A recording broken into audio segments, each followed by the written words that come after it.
Hi, y'all. So here's the thing. Back home from the cruise, and I got my little boy today. So he's happily sitting behind my laptop. But I wanted to kind of officially wrap up the cruise news with how incredibly grateful I was, I am, that a company called Scootaround is available.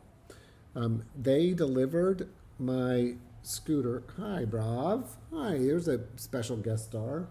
They delivered my scooter to my cabin and then picked it up after the cruise for a pretty reasonable rental rate, in my opinion. But it allowed me to get around and do things on a cruise ship.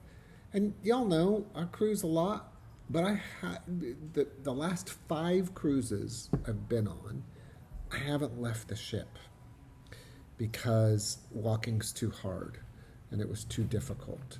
So to be able to leave, we found a wheelchair accessible. Hi, boo. We found a wheelchair accessible excursion in Jamaica, which was our last port of call, and it wasn't great. But oh, hi. But I got to leave the cruise ship. So I'm mad that I didn't get off at Grand Cayman because it was a tender port, but I could have done that too. So I got to give hats off to Royal Caribbean for making it easy, and especially to Scootaround for giving me the opportunity to do what I want to do on a cruise ship. So we ate a lot of really good food.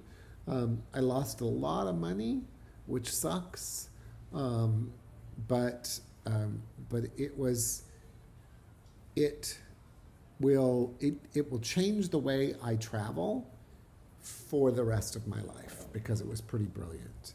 Um, the highlight of the trip, though, was my dear friends Kim and Susan asked me to marry them. So we got we got they got married on the first day, the first full day of the cruise. So we spent their honeymoon with them, which was just joyous. It was just so fun. And there are times when you travel with new people that you think, ooh, how's this going to work? Are we going to travel okay together?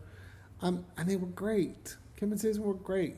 It was just a really lovely week, and really the first vacation I've taken since being on disability. And so that was odd. Odd's not the right word, but it's just different, right? It's just my new normal. So I'm just grateful. That's all. And then while we were on the cruise ship, I saw that Selma Blair had to drop out of Dancing with the Stars, and I was so inspired. I watched it last night. I was so inspired by her, and I went to an audition because of her. I accepted the fact that I need a scooter to get around, to save my health and to save my energy to be able to do some of the things that I want to do. And a lot of that was inspired by her. So I'm really, really grateful. And then just a couple of hours ago, I got word that Leslie Jordan has passed away. He apparently had some sort of medical emergency while he was driving, maybe a seizure or a heart attack or something that caused him to crash into a building, and he was pronounced dead earlier today at the age of 67. A remarkably talented man. I had the great fortune of meeting him a couple of times. Once in Fort Worth when he was doing a concert tour. It was on the Pink Carpet tour, I believe. And me and my friend Lauren went and just laughed, and he was a wonderful storyteller. If you haven't read his books, I would highly recommend it because they're just funny.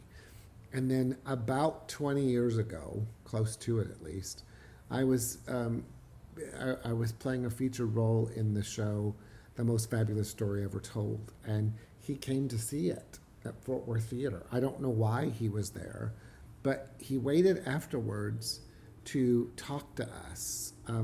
Not because he wasn't TV star Leslie Jordan then. I knew him because I'd seen Sordid Lives, and he had been on Will and Grace at that point. So he was known, but not as well known as he is now. And he was so kind to me after the show, just complimenting my work in it. And he just was there was something very joyous about him. So the world is a much sadder place without Leslie Jordan. So to wrap that up, understand your boundaries and find ways to make them work. Find inspiration in people that you don't really understand, and tell people that you love them, because you're not guaranteed tomorrow. So peace out. Thanks, y'all.